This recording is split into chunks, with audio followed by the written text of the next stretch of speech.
do is talk about social media and engaging constructively on social media. I'm just going to give it 1 or 2 more seconds before we get started, just so if folks needed to come into the room that they're able to join, and just get settled. And then we will get started.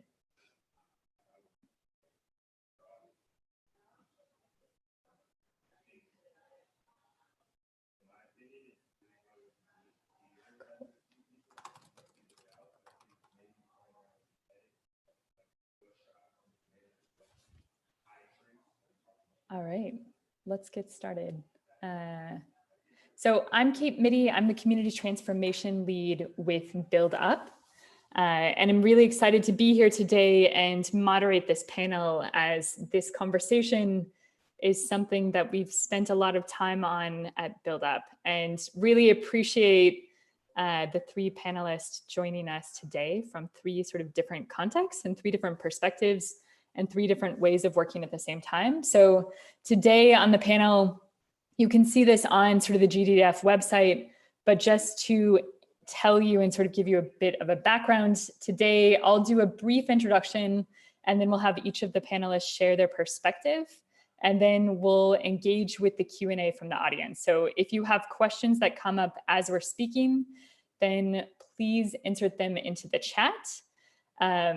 And we will address them at the end. But to give you a sense of who the panelists are, we've got Steph Stell from South Africa, who's the Director of Citizen Dialogue Center. We've got Frederick Oganga, who's an Associate Professor of Communication and Media Studies and the Director for the Center of Media, Democracy, Peace and Security at Rongo University in Kenya.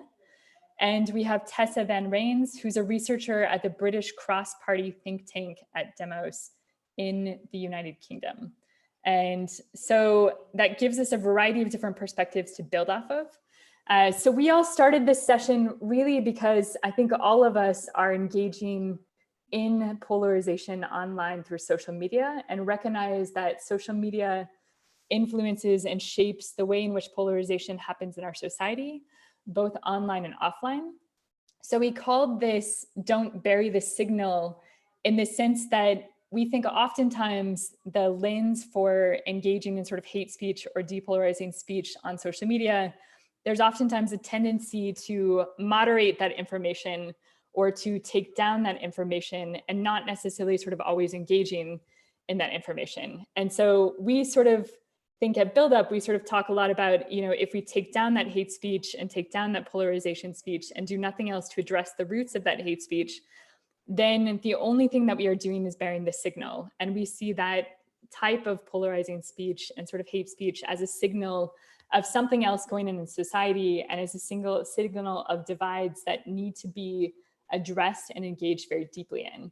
And we see this as sort of an offline parallel to peace building that's there. And recognizing that when we're sort of speaking about restorative justice, there's always a need to engage with that signal and to engage with the individuals that are putting that signal out onto social media. And so to heal, we have to engage with the people who speak hate and the people that are engaged in polarizing conversations, and also recognize that so many of us have the ability to influence that and affect that on social media and have real life consequences of that. So to give you sort of one example of how we tested this through Build Up, before I sort of turn this over to panelists, we did this through the Commons Project in 2017 and in 2019 in the United States. And we did this as a way to start to address the increasing sort of polarization that we were seeing within conversations around political topics such as immigration, gun control, such as healthcare, and recognizing that and asking whether we could engage at scale with other Americans that were engaging in these conversations and start to have a different type of conversation on social media as a way to also create sort of a space, but also a model for constructive conversation across different political beliefs on social media. And that was one of the models that we've really tried and sort of tested with it, and I think frames some of the work and some of the lens that I'm coming from Build Up. So I'd like to turn it over to our panelists today. And so Steph, I'm gonna start with you. I was wondering if you could speak about sort of the South African context and talk about how this idea of bearing the signal resonates or sort of not within the South African context, and just some of your work or research around addressing that. Hi, thanks, Kate. So I just need to correct something. I am still at the Citizen Dialogue Centre, but I'm now also at the Centre for Analytics and Behavioural Change at University of Cape Town. So this burying the signal, one of the fantastic things about social media is that we can see and find each other in ways that are really, really hard to achieve in kind of normal life. If you think about it, you can sit around a dinner table with somebody and not know really important aspects about them. But on social media, you'll know that straight away. So it's burying the signal is really around the kind of people who are ill on social media, who essentially are raising their hands and they're saying, help me, I've got a problem. I hate women, or I'm a racist, or whatever it is that they're dealing with. And this thing of trying to sweep them under the carpet, which is what these big sort of what Twitter and Facebook and that seem to be doing nowadays, is really, really problematic, because from a healing perspective, we want to reach out and help those people. The other thing, of course, is that people who can help them are also show who they are on social media. So for argument's sake, at the moment, we're doing a project around, or experiments around xenophobia, which is a big issue in South Africa, amongst a lot of other big issues. What we're trying to do, or what we discovered, is that amongst the South Africans, there is, for every one person who weighs into the conversation and says, I hate Nigerians, or they rape our daughters, or whatever the case may be, there are 6 people who are saying, no, they're our brothers, or we are one, or whatever. So you've got this, and this is across, our focus is in issues of prejudice and bigotry, and this is kind of across the spectrum. So if you're talking about gender-based violence, misogyny, racism, or in this case, xenophobia, it's pretty much the same. So what we want to do is, everybody's trying to talk and manipulate the narrative within social media. What we're trying to do is, we're trying to say, the theory is anyway, that how do we bring that the many to impact on the few? And we all know that conversations in social media now tend to be kind of much more slam dunkish orientated, with lots of expletives, and the conversation gets shut down.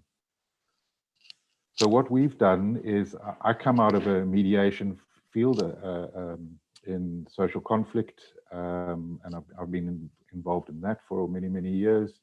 And a couple of years ago, with the advent of Bell Pottinger and so on, we started looking at how can we use social media as a tool for healing and social cohesion and bringing people together. We don't frame it in the polarization discussion. The thing that I want to, the thing that we want to do is, we want to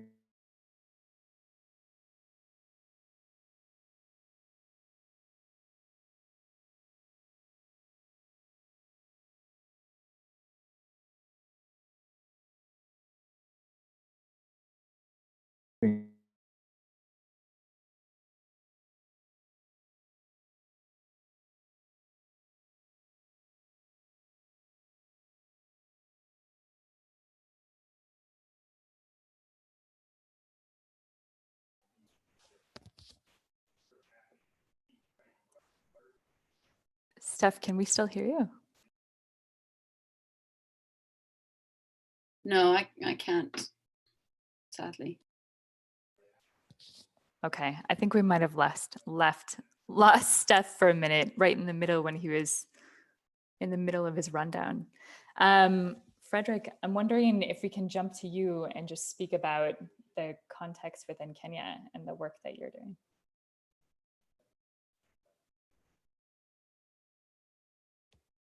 And Frederick, I think you're still on mute, FYI. Perfect. Oh, you muted and then unmuted. Okay, so I'm good now. Yep, you're perfect. Great.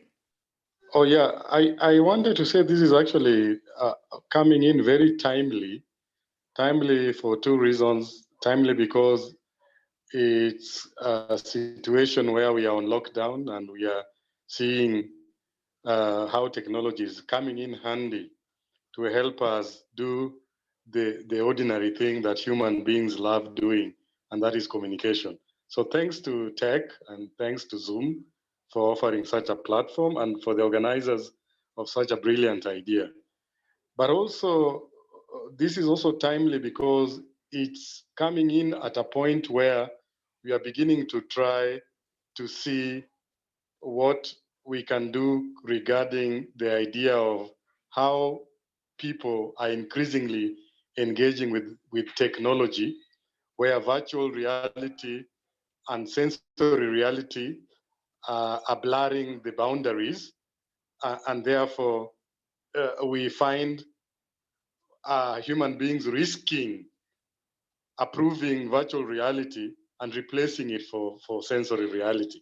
So it's a delicate balance in such a way that in Kenya, at the Center for Media Democracy, Peace and Security at Rongo University, we saw the need to introduce something called social media literacy. And in the social media literacy aspect of it, we are arguing that we don't want technology to use human beings as sex organs. Technology should not use human beings at their own pleasure. Human beings are behind technology. So whatever way we want to engage with technology, we must not forget and put technology first and in such a way that the way we engage and use it can be detrimental to our own being as humans in the first place, which is really a moral question. So when this idea sprang up, we ended up selling the idea in international conferences. Like the last one, we were with, of course, a team from Build Up at the University of San Diego, where we had some Build Up conference last year, and we found some converging ideas with the idea that Build Up is trying also to push along the lines of technological literacy in the aspect of polarization. Social media, they call it the commons approach. So that in fact, we are teaming up with Build Up on the ground locally to see how we can actually adapt the commons methodology in Kenya. How we are doing it is that we are borrowing that idea that technology, people who are going out there to use technology ought to be literate about what they are using and know the consequences of those gadgets that they have, because they are actually the users and they generate content. So the user generated content in the theories, in the new theories of technology, gives the user a very prominent and a powerful role that can either be detrimental or progressive to the society. So if you look at Kenya and the kind of socioeconomic and political problems that we are facing, that technology really comes in and plays a central role. In a scale of 10, 10 over 10, 9 over 10, politics plays a very big role. So as an entry point to polarization, technological polarization, and the usual suspects of technology. We normally say that the youth are technological savvy, they are early adopters of technology, and they utilize a lot of technology. And a good example is the youth in Kenyan universities. So you want to use political discourses as an entry point towards looking at how the youth would want to engage technologically in Kenya based on the politics on the ground. And in Kenya, the politics of the ground is very hot. In fact, it was very hot. COVID-19 is what really poured cold water on it. Otherwise, things were heating up. We have a transitional, we have an election that will determine the successor of the current president. And you have an opposition that is struggling very much to to really find ways of working with the current regime out of so many past differences, historical grievances to do with ethnicity, things to do with corruption, things to do with nepotism, and so on and so equal distribution of resources. So Kenya came up with an initiative called a political initiative called Building Bridges Initiative, which was actually born out of a handshake that was done between the current president and the opposition leader out of a very contested election that had some pocket of violence with a few people losing their lives in 2017. So these people agreed to shake their hands and came together and called that, it's normally known internationally as the handshake, but it was cast on in law. So now they know it as the Building Bridges Initiative that is supposed to take reforms, ideas about how to reform the Kenyan nation going forward so that we can form some form of unity. So really, technological spaces, especially social media, have become the arena for polarization. The initiative in itself has good intentions, where people shook hands literally.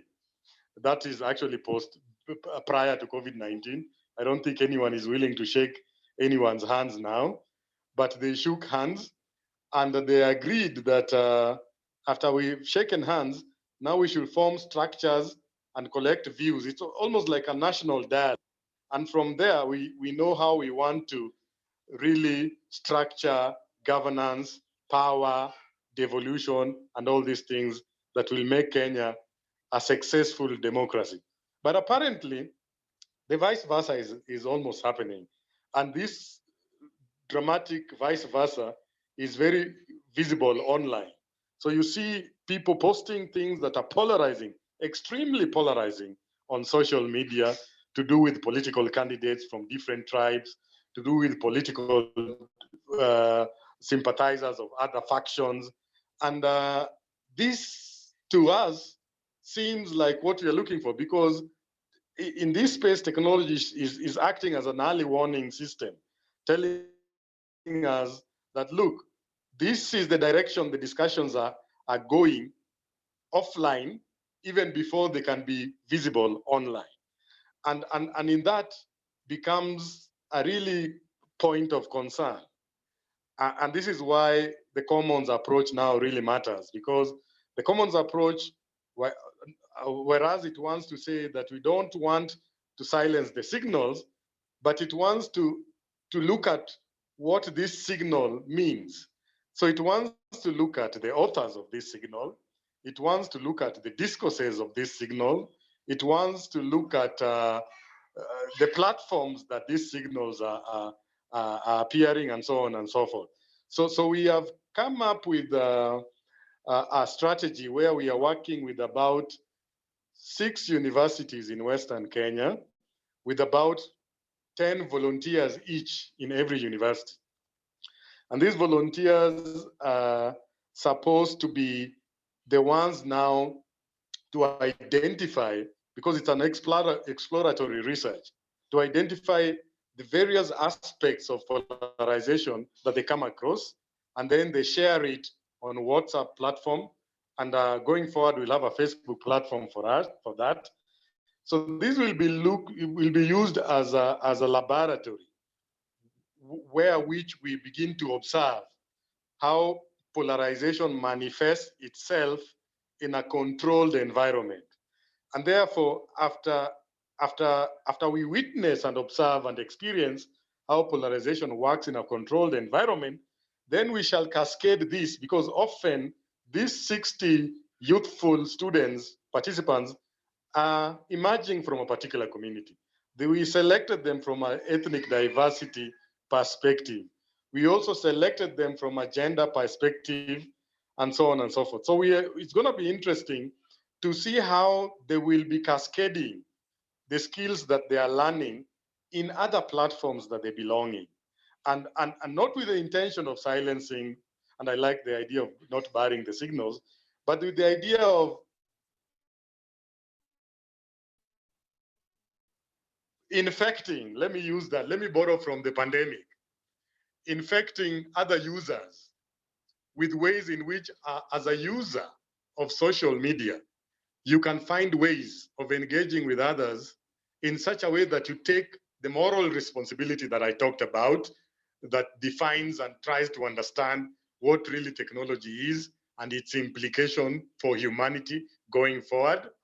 And hopefully, if we can get a community, a following that is beyond the 60 number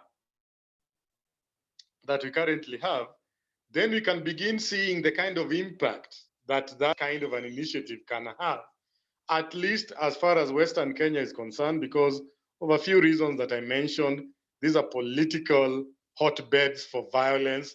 These have been regions that are traditionally in the opposition home turfs. These are hotspots of political violence. And this is where the youth are unemployed, lack opportunities, and so forth and so on.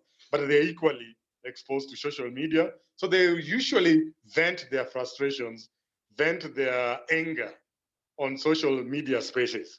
So if you can find some youth that are really literate, they can as well cascade this literacy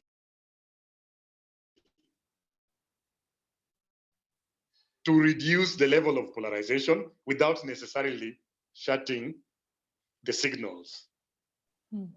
I really appreciate that, Frederick. And maybe we can share more about the specific example and the specific methodologies that you guys are using with the group of students across those 5 universities, because I think that I'm really appreciative and admire that model. And also thinking about like how that process of collective research and engagement deepens our own understanding of social media and sort of deepens our way of sort of being literate around social media, because I think it's oftentimes something, as you said, it's easy for us to sort of engage in those worlds without recognizing how they're also influencing us at the same time. I want to jump back to Steph, because Steph, I know we lost you right at the point in time when you were talking about getting the majority to engage with the minority. And then Tessa will end sort of the introduction portion with you. And folks that are listening, if you've got questions, then please add them to the chat too. Thank you. Thanks, Kate. So the many and the few. So on social media anyway, to be good people are many and the problematic people are few. So what we're doing is we're saying we know that people it's very difficult to change people's minds, and we know that information doesn't really help people change their minds. But we do know that people are very susceptible to peer environments, and that peer pressure is one of those big things that help you to change your mind. And peer pressure in social media is a very, very powerful and active force. So we're looking at harnessing the force of peer pressure. And then in terms of, from a mediator's perspective, or I guess psychology as well, you can't tell people, you have to ask them questions. The realization has to come from within. And the more creative you can ask questions, the better the chance of a realization happening. And when that process, somebody's understanding of something shifts. And whether it's hatred for women or it's racism or whatever the case may be, it's in these realms that we want to ask these questions. These people disclose themselves. You can see who they are. We can find them. We can talk to them.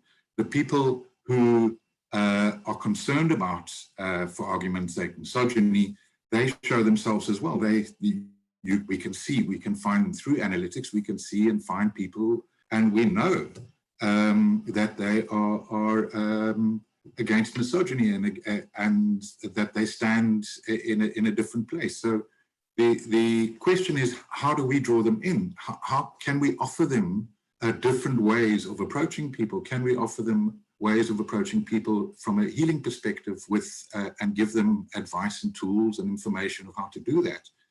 Not only that, can we get them to connect with each other so that they form within social media groups that support each other in doing this process. And then I guess the big thing is, can we gamify this? So instead of playing Call of Duty, can we play Heal Each Other? So yeah, that's where we're trying to head. Yeah, Steph, thank you for engaging that. I think one question for you when we get to the discussion piece that I have is around just how do you think about what are the mechanisms for engaging, and how do you also think about the language and the messaging that comes along with those mechanisms for engaging? Because I know that that has been sort of a common question that we've had with the comments. So really appreciate that lens and that desire to sort of approach it with a curiosity. And Tessa, I'm going to move to you and just ask you to speak about your work with demos and how that's also evolving within the COVID-19 reality. Hi, thanks. Wonderful contributions from Steph and Frederick so far that I hope to build on a little bit. Demos has a slightly different background in the sense that we mostly do research rather than the sort of really practical intervention stuff. You know, Frederick and Steph actually do things. We just write about doing things, but we're working on that. So we published a report last year, which was called the Political Division Index, where we kind of tested whether the population is as divided as everyone says it is. You know, based on the title of this call, Bury the Signal, I think something that Steph noted as well is that, you know, it's often the many that are kind and that are willing to engage with each other, and just the few that are really toxic. And I think something that we saw happening in the UK, especially after Brexit happened in 2016, is that everyone assumed that whatever the most extreme pro-Brexiteers or anti-Brexiteers thoughts and said and shouted to each other online and offline was a perfect representation of how the population felt. So there was a really strong narrative of, we have these two camps that are pretty much 50-50, and everyone in those camps hates each other and hates the other side, and we can never go through the same door again. So this is something that we wanted to test, whether that was actually true, which is why we created the Political Division Index. What we did was measure on 10 different issues, political issues that are very prevalent in the UK, to what extent people were divided on those issues. And divided doesn't mean that they disagreed on things, because in democracy, people should disagree with each other on a lot of things. Rather, it thought about how that disagreement played out in the discourse. So what was the quality of that debate? To what extent were people, as other people referred to, able to really engage with each other on those topics, or did it get really toxic? The way that we measured that is on kind of 4 different levels. So the first one was the question of agreement. To what extent, do people agree or disagree with each other on this particular issue? This is very much where polarization comes in, because obviously the discourse is likely to be more difficult or more toxic if people are really, really far apart in their opinions. But this is just one part of the quality of the discourse. One that kind of comes out of that is empathy. So to what extent are people able to empathize with those who disagree with them? Or on the opposite side, you have the creation of a real us and them narrative, which, as I'm sure most of you know, is not very conducive to a good debate. The third point that we measured the discourses on was health, which kind of translates to violence and conflict. So how frequently, both online and offline, did people get into conflicts about certain topics, and how often would verbal or even physical violence be used?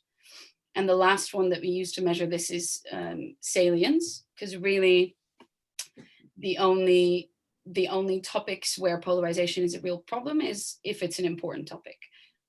If there's a really intense debate going on about a TV show, most people would say the quality of that debate is not very important to the health of our democracy. So what we found is that there was lots of disagreement and lots of division, obviously, and quite a problematic debate on 2 topics. That was Brexit, unsurprisingly, and immigration, probably also unsurprisingly. But we also found quite some good news, which was that the empathy from one side for the other, particularly on the topic of Brexit, was actually a lot more than all of us expected. So most people were willing to engage with the other, were willing to speak to them. Another interesting finding is that there was a really, really large consensus on the NHS, which is the British Health Service, which I would expect in the COVID crisis has increased even more, that people really believe that we have to support this health service. If only that was acted upon, but that's a point for another time. So what I think someone else pointed this out as well. Yeah, Frederick said technological spaces have become the arena for polarization. And that is something that we've really found as well. So if you're looking at division through the lens of these 4 measures, quite a lot of them get exacerbated by online algorithms. One point is that by being often anonymous online and by the distance that is created between 2 different people, people become less able to empathize with those they are debating with, which means the discourse will become more toxic. And online algorithms on YouTube and really most social media platforms really favor radical statements, rarely favor nuanced ideas, often favor fake news as well, which is a whole different problem in and of itself. And I think the mistake that we sometimes make, or that people in the UK make, is to think that that snapshot of when you look at Twitter, what does the discourse look like, that is a summary of how the population feels on something. And while the signal of polarization and the signal of people having really toxic discourse online is important not to bury, it's also important to realize that there is an enormous group of people who wouldn't speak to each other in that way, who either choose not to participate online at all, or if they do, their more positive signals get buried because they don't get favored by the algorithms, and they don't get as much engagement.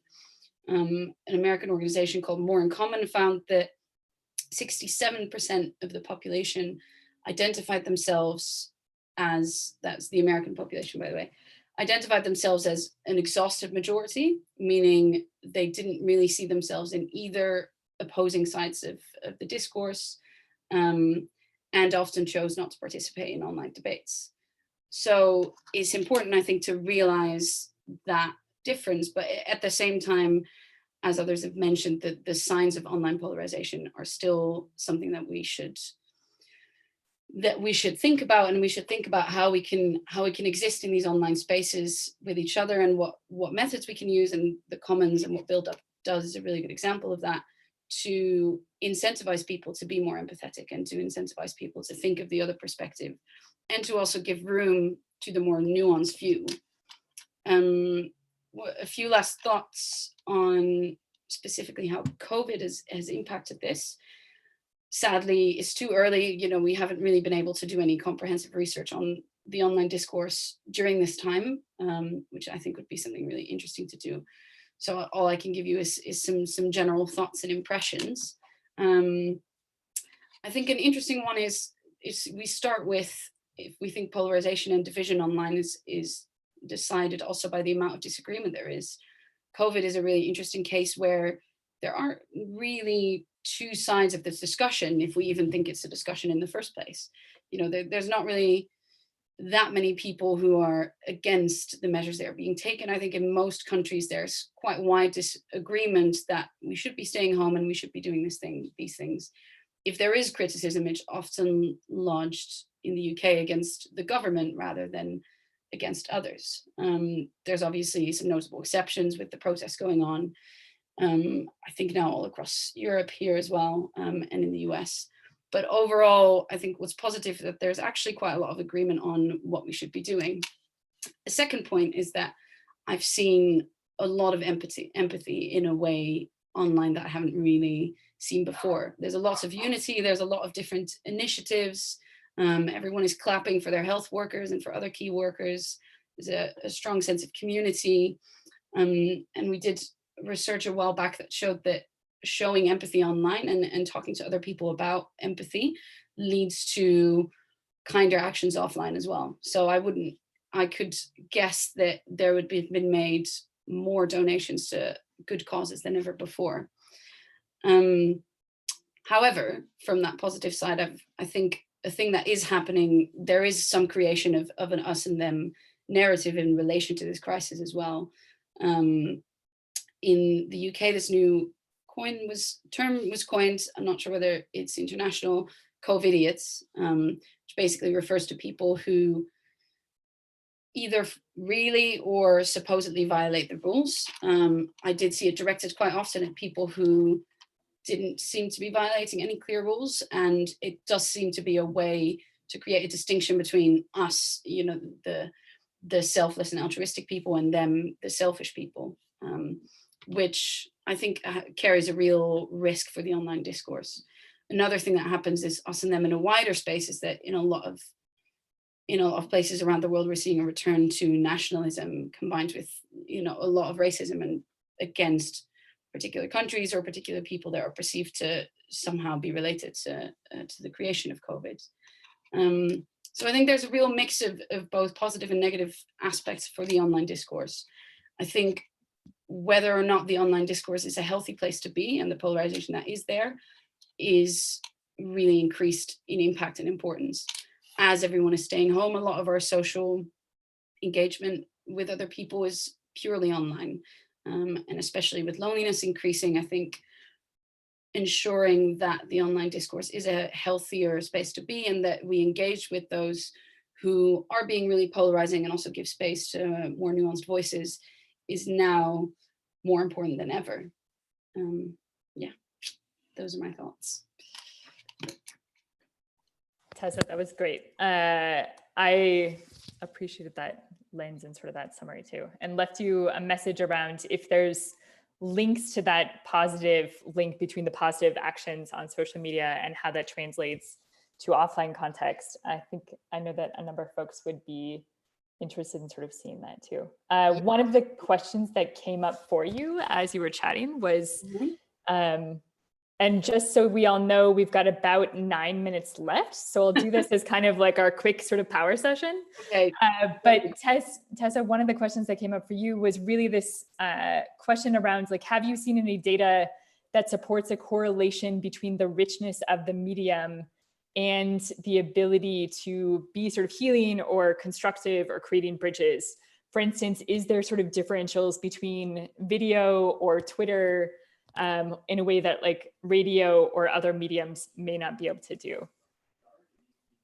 Yeah, absolutely. I wouldn't say whether I know the difference particularly between YouTube and Twitter, but there are definite signs that certain programs that allow for online deliberation, for example, or more elaborate chat rooms, or lots of interesting tools have been created by the tech world to allow for discussions that are more in depth and provide for more space to really say what you feel and respond to others in length than something like Twitter.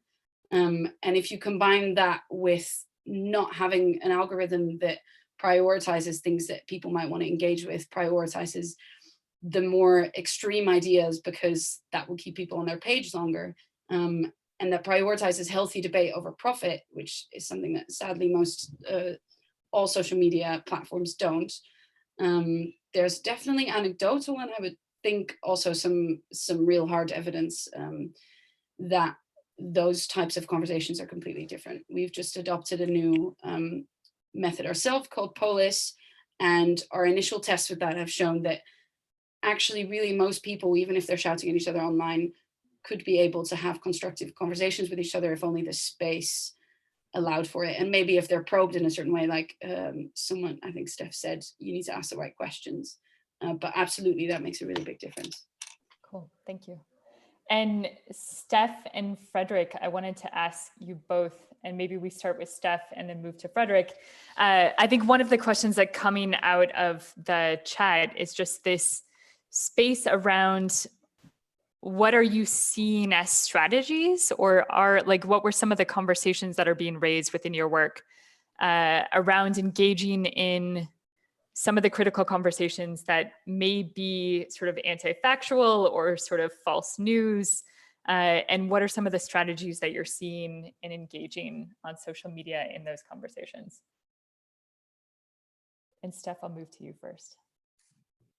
Okay, thanks. I think we're using a variety of strategies. For argument's sake, we have people we call dialogue facilitators who engage directly. This is to develop the protocols and so on. So we develop things we call dialogue decks.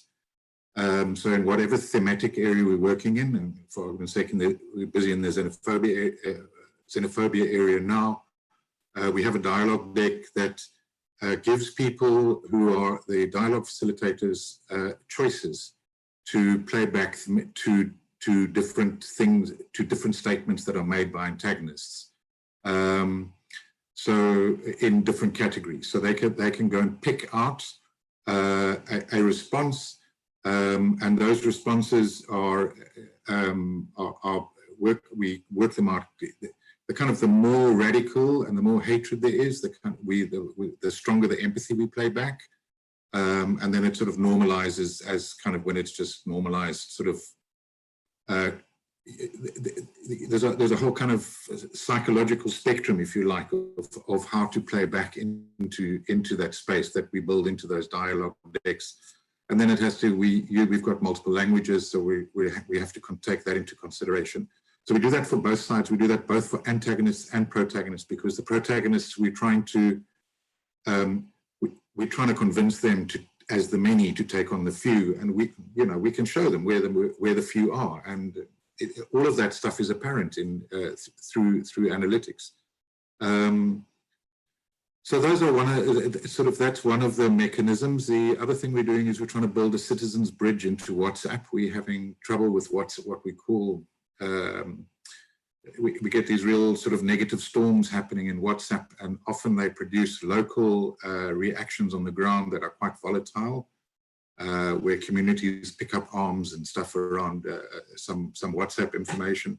So the citizens bridge is to enable citizens to act as moderators into their different WhatsApp groups, and of course to feed out information that they're concerned and they would like fact checked. We can feed that into those system and then feed straight back to them and so on. But that's a bit of a longer build, because we can only get a couple of hundred at a time. But if it's strategically placed, we get really, really good penetration. So our focus is on how can we make a difference right now.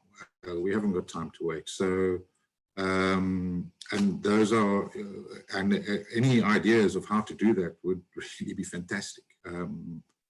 Yeah, that's what we're about. Thank you. And just throwing that out to the folks that are listening, if you've got ideas, then maybe you can drop them into the chat and I can share them back with the panelists. Frederick, I wanted to end with you. We've got about 3 minutes left, so maybe you can close us out a little bit. And if you've got resources that you want to share, Steph, about just that Citizen Brigade or some of the other work, then I can share that link with folks that are listening too. I think the kind of strategy that we are using is both online and offline. Online, because of the fact that we are dealing with technology, which requires an online presence. What we are doing is that we are actually, for example, identified a platform like WhatsApp, and we asked those participants, volunteers, to actually post what they feel is polarizing across the spectrum, It's not necessarily political polarization, but anything. And it's very interesting to know that they are even mentioning COVID-19 as part of the polarizing issues. And from those collection and thematic collection of posts, then we begin to see a picture being painted of what really counts as polarization in Kenya. And the very interesting thing is that what is counting as polarization out of this experiment is actually what is out there polarizing people in sensory reality. virtually it's still the same picture. So we are trying to do a strategy where we are going online and offline. So once we move from WhatsApp, then we're gonna graduate, of course, after some training. There's some training of these volunteers about what polarization is, about the initiative and why it's important, and they have their own views. From there, come up with a Facebook page, and that Facebook page, like I talked about, will be the next level of experimentation, where we're going to engage the 6 groups from all these 6 universities. Because right now what they are doing, they are just talking about polarization in WhatsApp groups in their own comfort zones. So we'd want to see on Facebook how Maseno University, for example, with Rongo University students, Masinde Muliro University students, and others are now going to react based on even one very interesting idea of their ethnic backgrounds, because we selected them also based on ethnicity. And it's really visible that we are, whereas we want to recruit